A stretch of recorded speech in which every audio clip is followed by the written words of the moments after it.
Rich land infra developers వారి కాస్మోపోలిస్ 140 ఎకరాల్లో mega layout August 11 గొప్ప ప్రారంభం.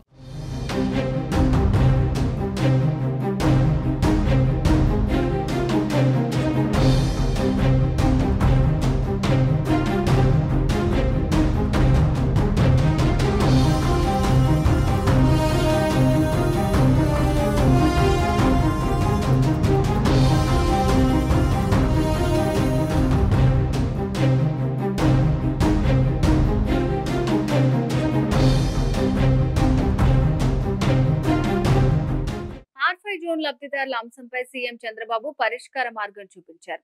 రాజధానిలోని R5 జోన్ లో ఇళ్ల స్థలాలు పొందిన లబ్ధిదారులకు సొంత ప్రాంతాల్లోనే ఇళ్ల స్థలాలు ఇవ్వాలని నిర్ణయించారు. అవసరమైతే టిట్కో ఇళ్లను నిర్మించి ఇవ్వాలనే అభిప్రాయానికి వచ్చారు.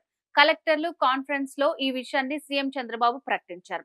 విజయవాడ, గుంటూరు ప్రాంతాల వాళ్లకు R5 జోన్ లో గత ప్రభుత్వం ఇల్లు కేటాయించింది.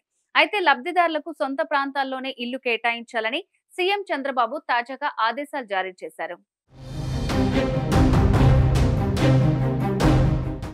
రెస్పెక్టివ్ డిస్ట్రిక్ట్స్ ఏదైతే ఇక్కడ అమరావతిలో R5 జోన్ కింద ఎక్కడి నుంచో బెనిఫిషియరీ తీసుకుని ఇక్కడ పెట్టారు. Especially Vijayawada, Guntur surrounding areas. We want to provide sites, house sites in the respective areas. వాళ్ళ ఊర్లోనే వాళ్ళకి సైట్లు పెట్టాలి. మీరు అవసరమైతే ఉండే ల్యాండ్ ఇద్దాం, లేకపోతే ల్యాండ్ ఎక్విజిషన్ చేద్దాం, లేకపోతే మనం ఏదైతే కట్టామో టిట్కో మారిగా ఇల్లు కట్టిస్తాం.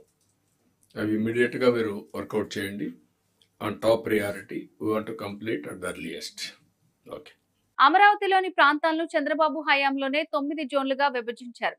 నవ నగరాలుగా నిర్మించాలని పెట్టుకున్న ప్లాన్ లో భాగంగా రాజధాని ప్రాంతాన్ని 9 జోన్లుగా పేర్కొంటూ జీవో కూడా విడుదల చేశారు.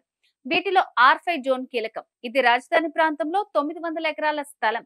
ఇక్కడ పరిశ్రమలు, వ్యాపార, వాణిజ్య సముదాయాలను ఏర్పాటు చేయాలని చంద్రబాబు హయాంలో నిర్ధారించిన మాస్టర్ ప్లాన్ లో పేర్కొన్నారు.